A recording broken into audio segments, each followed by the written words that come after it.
So in this video, we're going to look at setting up HomeBridge to have your Nest thermostat access the Apple HomeKit system and get these to work together.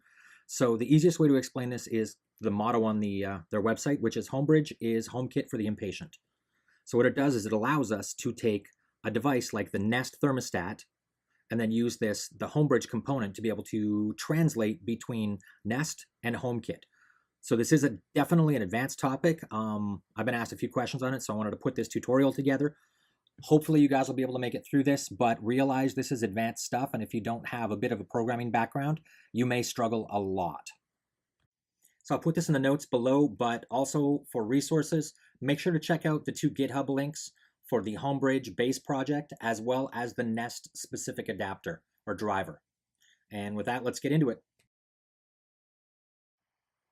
So for step 1, we want to install node.js, which is of course at nodejs.org.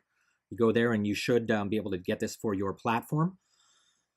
I'm going to use the LTS, which is the long-term support. When I did it, it was 6.11.2. It might be newer than that now, and that's fine. I've already downloaded the package. I'm installing this on a Mac Mini. So this is a probably about a 2011, 2012 Mac Mini. So this is running Sierra. So it's a newer, again, a newer platform. You can definitely do this as well on a Raspberry Pi. There's lots of tutorials around on that, but I'm going to show it on the Mac Mini. So we're just going to click install and go through the installation here. It's going to ask us for our password. We're going to type in, of course, password to get permissions to install it. And then through the beauty of video magic, I am going to flip over. Look at that, all done. Okay, so now we have finished that first step. So now let's go on to step 2. So step 2 is to install HomeBridge itself. So we're going to use the sudo npm install-g-unsafe-perm HomeBridge command to do that. So just in case anybody does what I did, I wanted to point this out. I Googled around and found this iDownload blog from 2015, which does give you the steps, but the steps have since changed and this blog hasn't been updated. So spoiler alert, this command fails now that's listed in this blog. You need to use the --unsafe-perm as I pointed out, and this is well documented on the GitHub site. So again, we're going to put this in with that proper unsafe-perm HomeBridge, and this should get us through the installation of the actual HomeBridge itself. Now realize as well, you do need to have Xcode installed, and you have to have accepted the license. So that is something on the specific to OS X, to our OS 10, to the Macs, that you're going to have to do. So make sure that you have that agree in there. Type in I agree, or you can run Xcode manually and then click on the license from within there. So once that's done, we should get through this step pretty cleanly. So I'm going to let this continue to run and install just so you guys can see exactly what it is that I'm seeing for a successful install.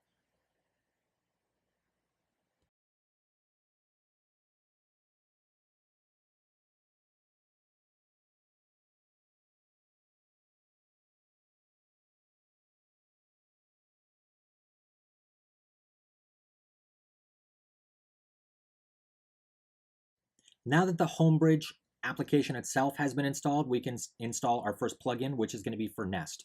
And that command is going to be the npm install-g homebridge-nest. And you'll find this on the GitHub HomeBridge Nest plugin site.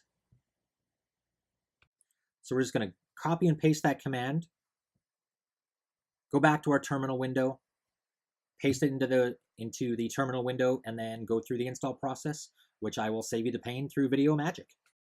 So now we're going to go on to step 4, which we're going to run HomeBridge now. So don't get excited yet. We have not actually configured the Nest thermostat. We're not at that stage yet. We just want to make sure everything works. So we're going to go back to the terminal window and we're going to type in the word HomeBridge. And as you can see, this should come up real quickly, and we've actually got a HomeKit code there. So this is working. So our next step is we have to actually create a Nest developer account so that HomeBridge can interact with the Nest cloud service and get access to what's going on in our Nest account. So we're going to go over and and do that now, but definitely check out the GitHub account. They've got great instructions on how to do that.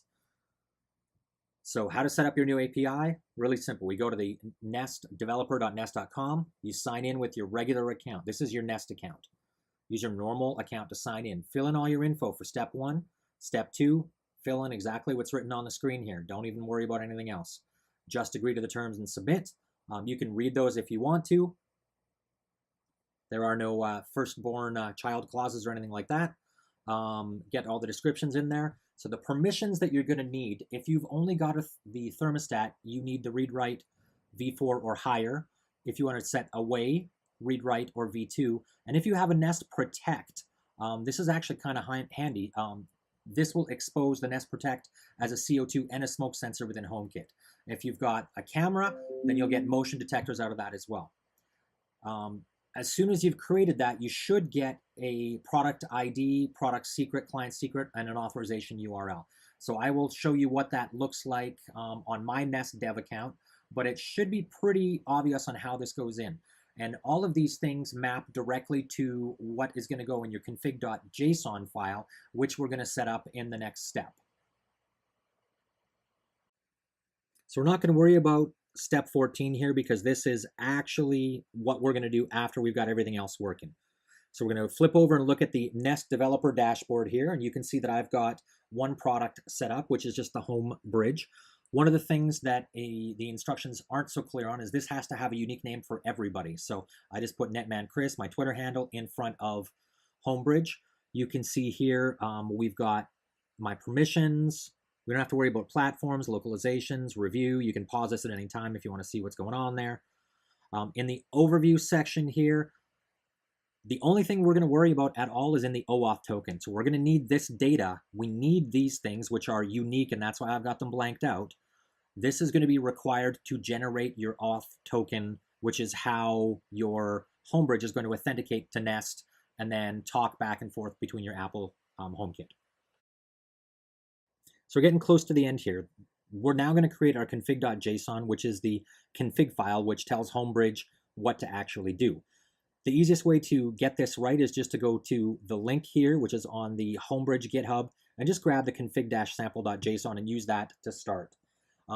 If you're editing these files, you'll probably want a good JSON linter as well, so go to jsonlint.com to check your syntax. It will save you some headaches. So remember that authorization URL that we generated in step 4?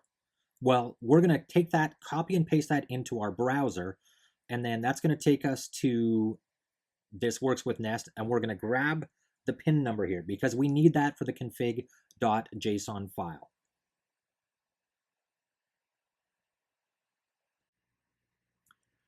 The config.json file goes in the user's home folder in the .homebridge folder. It's a hidden folder. This is an advanced tutorial, so I'm assuming you know how to get to a hidden folder. The config.json, which I cobbled together from the HomeBridge GitHub as well as the HomeBridge Nest GitHub, just looks like this. And as you can see, we've got the developer product ID, the product secret, the pin code that we use from the authorization URL, your Nest username and password. This is what it's going to use on its first attempt to generate the auth token. And at that point, we can come back here and remove all this stuff. So let's take a look at what that looks like.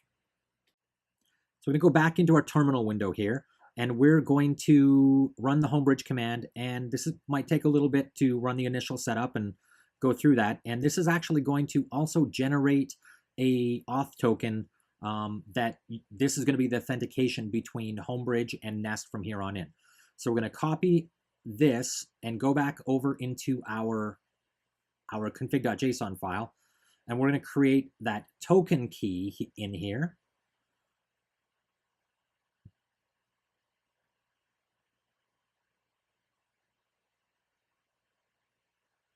We're going to paste that in. So we've got token ID. There we go.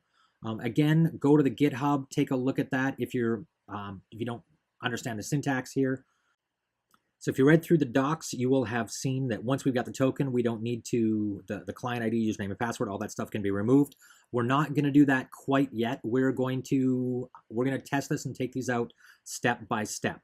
So we're going to make sure that we have the right token in here. We're going to make sure we've got everything works like we think it should, and we're going to run HomeBridge again. I'm just going to check my syntax here again, make sure this looks properly, and then we'll flip over, open up our terminal window, Control-C, kill the existing HomeBridge process, type in HomeBridge again to bring it up, and we're going to see if this works properly. Everything looks good here. So now we can go back over into the JSON, config.json, and remove those, the username and password and all those other things that we don't want clear text passwords hanging out in our config files. Here we are back in the config.json file. So I am simply going to highlight all of these and then delete them. So we want to make sure that we've got just that product in there as well as the token. So remember, this has to be syntactically accurate JSON. JSON is unforgiving. And to prove my point, apparently I missed something. So I will bet you I missed a comma there at the end. There we go. We're going to double check that, make sure that's right. We will save that again. Let's go back over.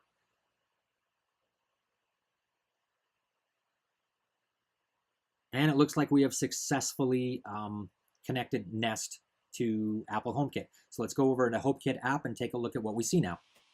So here we are over on the Apple iPad, and I'm in the default room where the HomeBridge accessory is located. So I can do a long tap on this. You can see there's 3 accessories. Click on details. And if I scroll down to the bottom here, manufacturer, default, all this stuff is just default right now. I could have done that in the config.json, but I just didn't. Accessories, ignore the one at the top. I've got my Ring doorbell in here as well, so the motion sensor is exposed. So we're going to focus on the Nest thermostat. So you can see here, I could just slide up and down. I can click on the mode, change the temperature. I can click on the details here, get a little bit more information. The relative humidity is exposed, and if I scroll down to the bottom, you can see this is indeed a Nest thermostat. I don't get a serial number. I have also got a Nest Protect in my house, so that gets exposed as 2 sensors. So I get a carbon monoxide sensor. So you can see here at the bottom, Nest Protect. And I also get the smoke sensor, and these are exposed within HomeKit so you can run other automations with these. So I'm hoping you guys made it through. I hope this has been helpful.